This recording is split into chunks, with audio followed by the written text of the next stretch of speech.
नमस्कार। एकता शान्ति र संस्कारको संवाहक कालिका डेमा तपाईलाई स्वागत छ। म सुनिल पराजुली। कालिका समाचार सुरु गरौं प्रमुख समाचारका शीर्षकहरूबाट।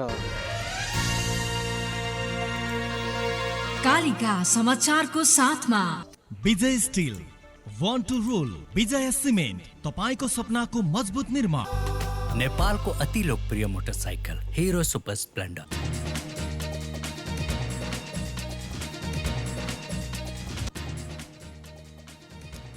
देशमा पुरानो व्यवस्थाको पुनर्स्थापना हुन नदिने प्रचण्ड माधव समूहका अध्यक्ष नेपालको भनाई, अनेक खालका षड्यन्त्र सफल नहुने दाबी। गएको 24 घण्टामा नेपालमा थप 409 जनामा कोरोना संक्रमण पुष्टि, 24 घण्टामा 6 जनाको ज्यान गयो। भ्रष्टाचार आरोपमा चीनका पूर्व उद्योगपतिलाई मृत्युदण्डको सजाय सुनाइएको प्रति मानवाधिकार कर्मीको आलोचना, मृत्युदण्ड निकै कडा सजाय भएको भनाई। र प्रोत्साहन भत्ता उपलब्ध गराइदिन एनएनआइपिएको खेलकुद मन्त्रीलाई ध्यानाकर्षण।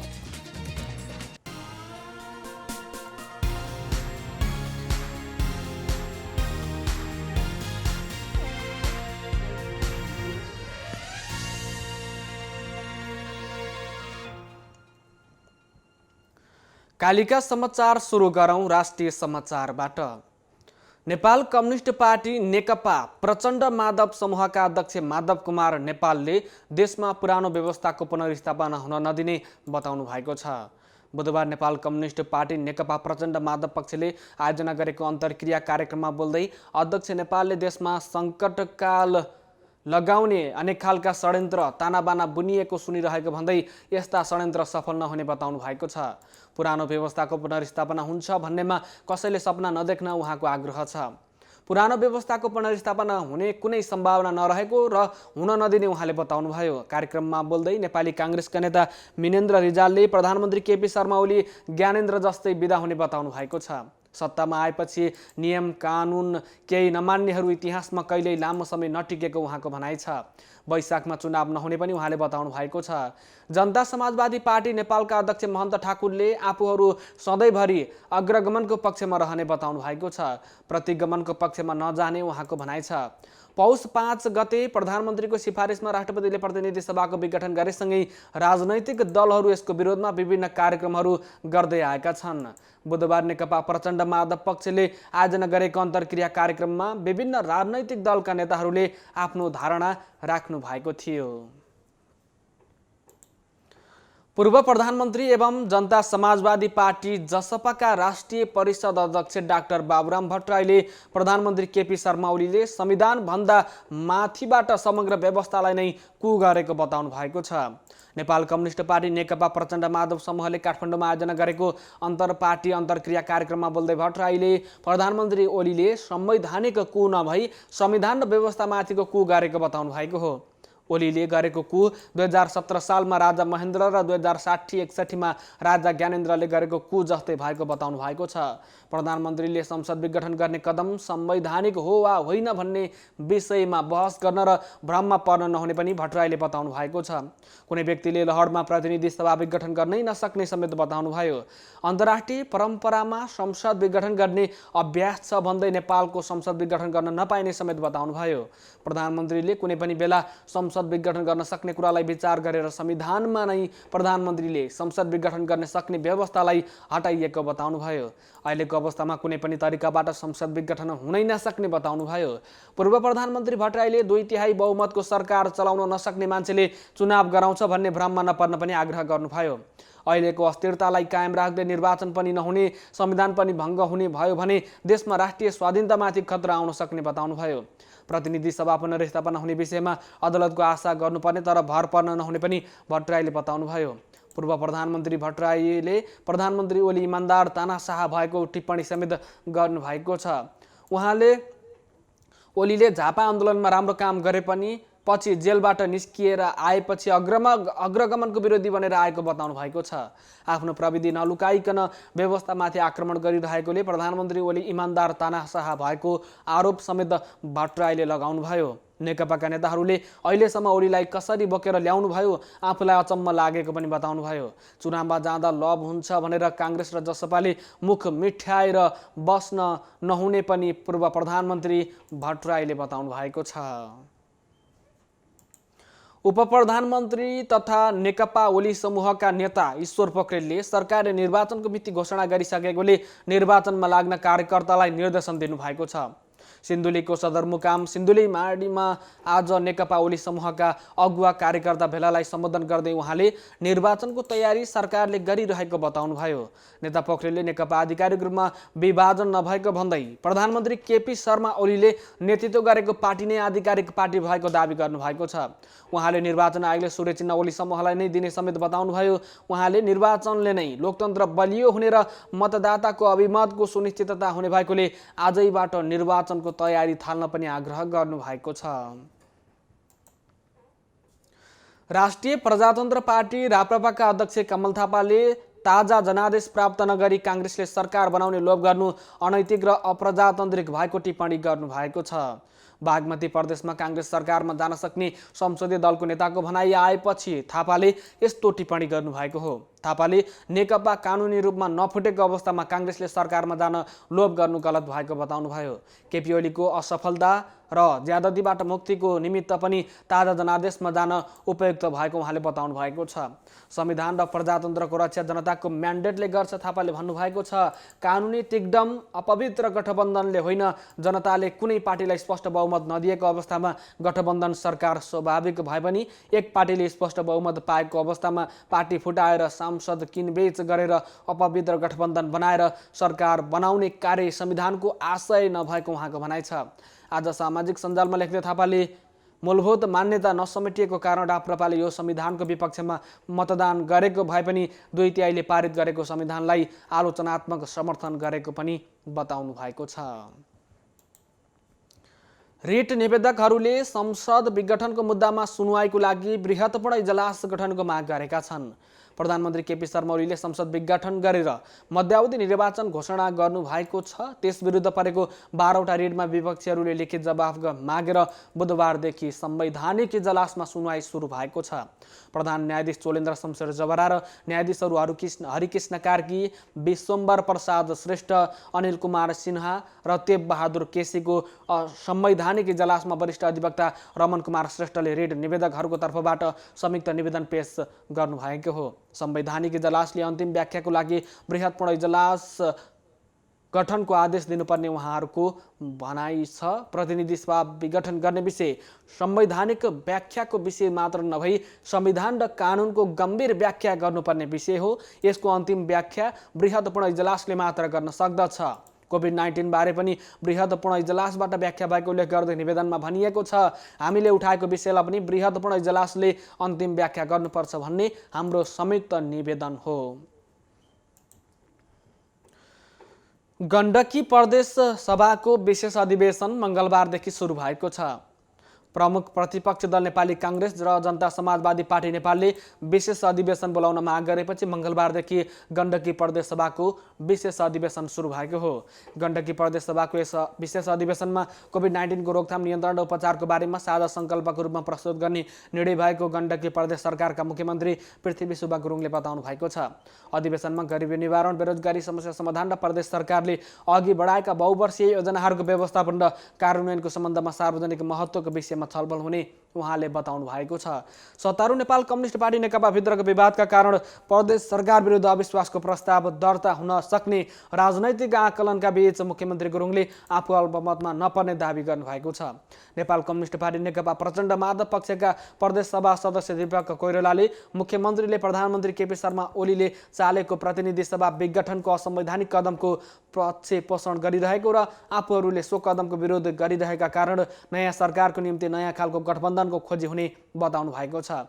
कस्तो गठबन्धन बन्ने भन्ने तय भइ नसकेको भन्दै उहाँले नेकपाको पार्टी आधिकारिकताको विवादका कारण निर्णय गरेर अघि बढ्न नसकेको उहाँको भनाइ छ। नेपाल कम्युनिस्ट पार्टी नेकपा दाहाल नेपाल पक्षको विद्यार्थी सङ्गठन अनेरा सेव्युले देउसै लालटेन जुलुस निकालेर विरोध प्रदर्शन गरेको छ। प्रचण्ड माधव पक्षधर अखिल नेपाल स्वतन्त्र विद्यार्थी युनियनले बुधबार लालटेन जुलुस गरी सरकारले प्रतिनिधि सभा विघटन गरेको कदमप्रति विरोध जनाएको हो। माइती घरमण्डलाबाट विद्यार्थीहरूले बानेश्वरसम्म दिउँसै लालटेन बालेर जुलुस प्रदर्शन गरेका थिए। प्रदर्शनपछि आयोजित कोणसभालाई सम्बोधन गर्दै अनेरा सेव्युका सहसंयोजक रञ्जित तामाङले नेपालको संविधानमा प्रतिनिधि सभा विघटनको कुनै पनि धारा नभएको बताउनुभयो।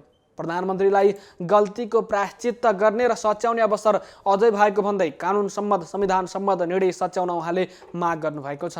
प्रतिनिधि सभा पुनर्स्थापना नभएसम्म अनेरा सेव्युले विरोधका विभिन्न कार्यक्रमको जारी रहने उहाँले बताउँदै विद्यार्थीहरूले दिउँसै लालटेन बाल्दा पनि भेटिएन है, संविधानमा संसद विघटनको धारा खै भन्ने ब्यानर लिएर प्रदर्शन गर्नुभएको थियो।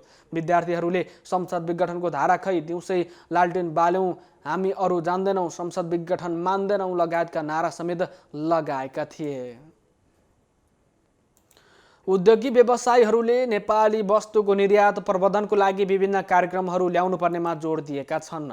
5औं निर्यात दिवसको अवसरमा नेपाल निर्यात परिषदले काठमाडौँमा आयोजना गरेको कार्यक्रममा बोल्दै उद्योगी व्यवसायीहरूले निर्यातजन्य वस्तुहरूको आन्तरिक बजारलाई सुनिश्चित गर्दै अन्तर्राष्ट्रिय बजारको खोजी बढाउनु पर्ने बताएका हुन्।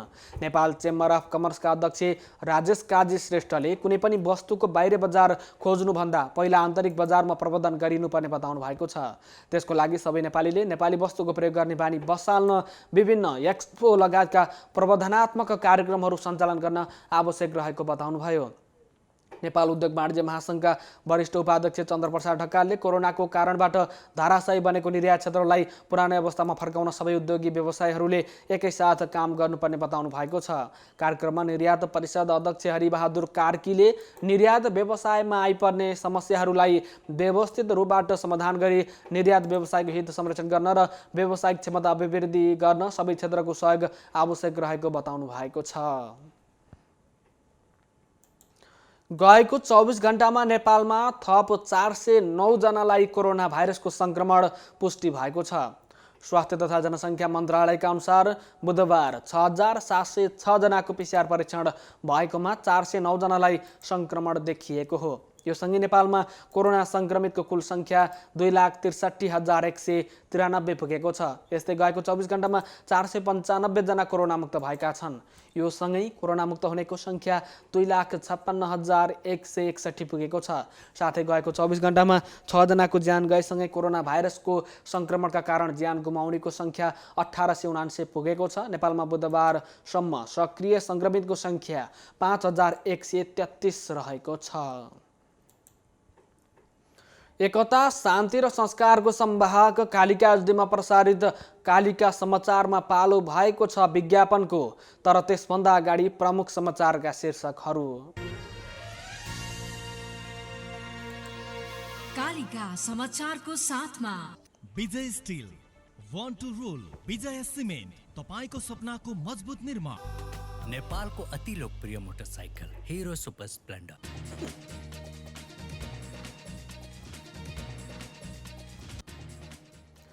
देशमा पुरानो व्यवस्थाको पुनर्स्थापना हुन नदिने प्रचण्ड माधव समूहका अध्यक्ष नेपालको भनाई अनेक खालका षड्यन्त्र सफल नहुने दाबी। गएको 24 घण्टामा नेपालमा थप 409 जनालाई कोरोना संक्रमण पुष्टि, 6 जनाको ज्यान गयो। भ्रष्टाचार आरोपमा चीनका पूर्व उद्योगपतिलाई मृत्युदण्डको सजाय सुनाइएको प्रति मानवाधिकार कर्मीहरूको आलोचना, मृत्युदण्ड निकै कडा सजाय भएको भनाई। र प्रोत्साहन भत्ता उपलब्ध गराइदिन एनएनआइपिएको खेलकुद मन्त्रीलाई ध्यानाकर्षण।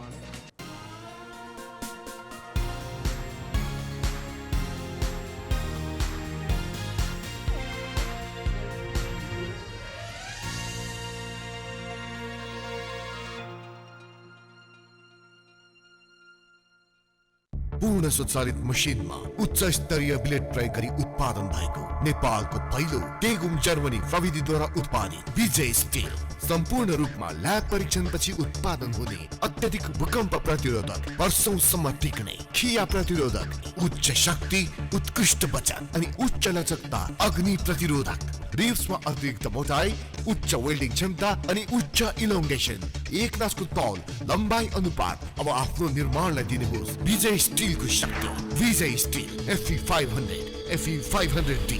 विजय स्टिल, बर्न टु रुल। मेरो हिरो सुपर स्प्लेन्डर, मेरो हिरो कति प्यारो, अरू पनि होला राम्रो, तर पनि मेरै हिरो प्यारो। पहाड हेर ओहो, तर कति सुन्दर हाम्रो, बाधा भने कति हो त्यसैले हिरो सुपर स्प्लेन्डर नै प्यारो। घाम लागे हुन्छ धुलो, पानी परे हिलो मैलो, त्यसैले त हिरो सुपर स्प्लेन्डर नै प्यारो। सबैलाई सुहाउँदो सुपर स्प्लेन्डर नै प्यारो। नेपालको अति लोकप्रिय motorcycle hero super Splendor.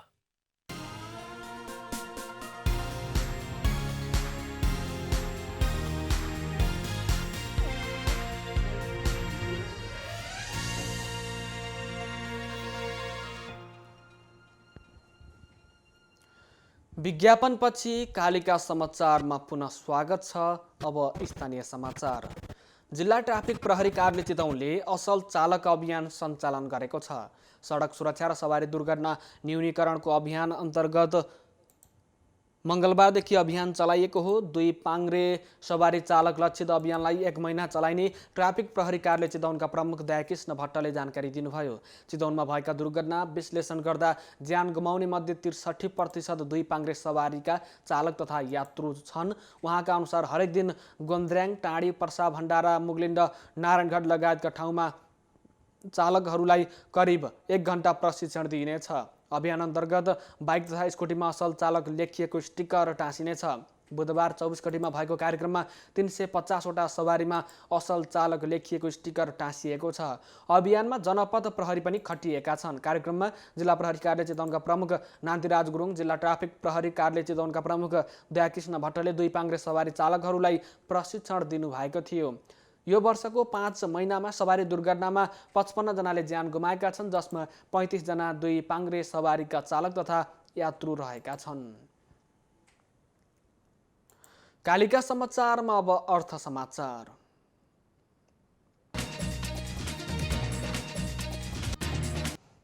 Corona भाइरसको महामारीबाट प्रभावित चालु आर्थिक वर्ष 2077-78 मा नेपालको आर्थिक वृद्धि दर मात्र 0.6% रहने विश्व बैंकले पुनः दोहोर्याएको छ। यसअघि विश्व बैंकले गत चैतमा समेत यस आर्थिक वर्षमा नेपालको आर्थिक वृद्धि दर 0.6% मात्रै रहने प्रक्षेपण सार्वजनिक गरेको थियो। मङ्गलबार सन् 2021 को पहिलो प्रतिवेदन ग्लोबल इकोनोमिक प्रस्पेक्ट सार्वजनिक गर्दै विश्व बैंकले यस्तो प्रक्षेपण गरेको हो। सरकारले भने चालु आर्थिक वर्षमा 7% हाराहारी आर्थिक वृद्धि दर कायम हुने दाबी बजेट मार्फत गरेको छ। विश्व बैंकका अनुसार अघिल्लो आर्थिक वर्ष 2076-77 मा आर्थिक वृद्धि दर 0.2% कायम रहने अनुमान गरेको छ। विश्व बैंकका अनुसार दक्षिण एसियाली भेगमा यस वर्ष सबैभन्दा गहिरो आर्थिक क्षति भारतले बेहोर्दैछ। कालिका समाचारमा अब अन्तर्राष्ट्रिय समाचार। चीनका एक पूर्व उद्योगपति रहेकालाई सियोमिनलाई सुनाइएको मृत्युदण्ड सजायलाई लिएर कयौं मानवाधिकार कर्मीहरूले आलोचना गरेका छन्। उनीहरूले सियोमिनको अपराधको लागि यो निकै कडा सजाय भएको बताएका छन्। लाई सियोमिनलाई सन् 2018 मा पक्राउ गरिएको थियो। उनीमाथि झण्डै 10 वर्षको समयमा 280 मिलियन अमेरिकी डलर बराबरको भ्रष्टाचार लिएको आरोप लागेको छ। उद्योगपति सियोमिनलाई सुनाइएको सजाय राष्ट्रपति सी जिनपिङको भ्रष्टाचार विरोधी अभियानको हिस्सा भएको र यस अभियान अन्तर्गत कसैलाई सुनाइएको अहिलेसम्मकै कठोर सजाय भएको बताइएको छ। चिनिया अधिकारीहरूका अनुसार लाई सियोमिनले ह्योरसँग एसेट म्यानेजमेन्ट कम्पनीको अध्यक्ष रहँदा अपराध गरेका हुन्। उनले सन् 1979 मा यस वित्तीय कम्पनीको स्थापना गरेका थिए। चिनिया सहर तियानजिनको एक अदालतले सियोमिनलाई सजाय सुनाउँदै उनको अपराधले देशलाई भारी क्षति पुगेको समेत बताएको थियो। कालिका समाचारमा अब खेल समाचार। गत साउनदेखि रोकिएको प्रोत्साहन भत्ता उपलब्ध गराइदिन माग गर्दै राष्ट्रिय तथा अन्तर्राष्ट्रिय खेलाडी सङ्घ NNIPA ले बुधबार युवा तथा खेलकुद मन्त्री दावा तामाङलाई ध्यानाकर्षण पत्र बुझाएको छ। सिंहदरबार स्थित युवा तथा खेलकुद मन्त्रालयमा पुगेर एनएनआइपीले राष्ट्रको लागि पदक दिलाउने खेलाडीलाई दिँदै आएको प्रोत्साहन भत्ता साउनदेखि रोकिएको भन्दै यथाशीघ्र सम्बोधन गर्न ध्यानाकर्षण पत्र बुझाएको हो। ज्ञापन पत्र बुझाउनको लागि अध्यक्ष दीपक श्रेष्ठको नेतृत्वमा सङ्घको टोली बुधबार मन्त्रालयमा पुगेको हो। ज्ञापन पत्र बुझेपछि युवा तथा खेलकुद मन्त्री तामाङले खेलाडीलाई उपलब्ध गराउँदै आएको सेवा सुविधा दिलाउनको लागि सहजीकरणको भूमिका खेल्ने बताउनु भएको छ। तर ती स्वर्ण पदक विजेताले अहिलेसम्म प्रोत्साहन भत्ता पाएका छैनन्। प्रोत्साहन भत्ताको विषयमा कार्यविधिको मस्यौदा तयार गर्न लागि मन्त्री लामाले आफ्नो पहिलो निर्णयको रूपमा 7 सदस्यीय समिति गठन गरेको कार्यक्रममा जानकारी दिनुभएको छ। आर्थिक वर्षसम्म प्रत्येक ओलम्पियनले मासिक 4,000, एसियाली खेलकुदको पदक विजेताले प्रति पदक 6,000 र सागको स्वर्ण पदक विजेताले प्रति पदक 6,000 रुपियाँ प्रोत्साहन बापत प्राप्त गर्दै आएका थिए। एकता, शान्ति र संस्कारको संवाहक कालिका एचडीमा प्रसारित कालिका समाचारको अन्त्यमा प्रमुख समाचारका शीर्षकहरू पुनः एकपटक। कालिका समाचारको साथमा Vijay steel, one two role, विजय सिमेन्ट, तपाईको सपनाको मजबुत निर्माण। नेपालको अति लोकप्रिय मोटरसाइकल हिरो सुपर स्प्लेन्डर।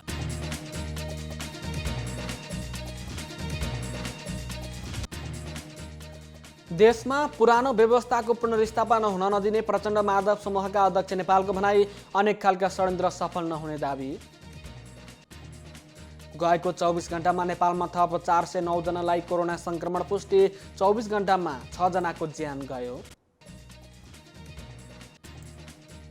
भ्रष्टाचार आरोपमा चीनका पूर्व उद्योगपतिलाई मृत्युदण्डको सजाय सुनाइएको प्रति मानव अधिकार कर्मीहरूको आलोचना, मृत्युदण्ड निकै कडा सजाय भएको भनाई। र प्रोत्साहन भत्ता उपलब्ध गराइदिन एनएनआइपीएको खेलकुद मन्त्रीलाई ध्यानाकर्षण।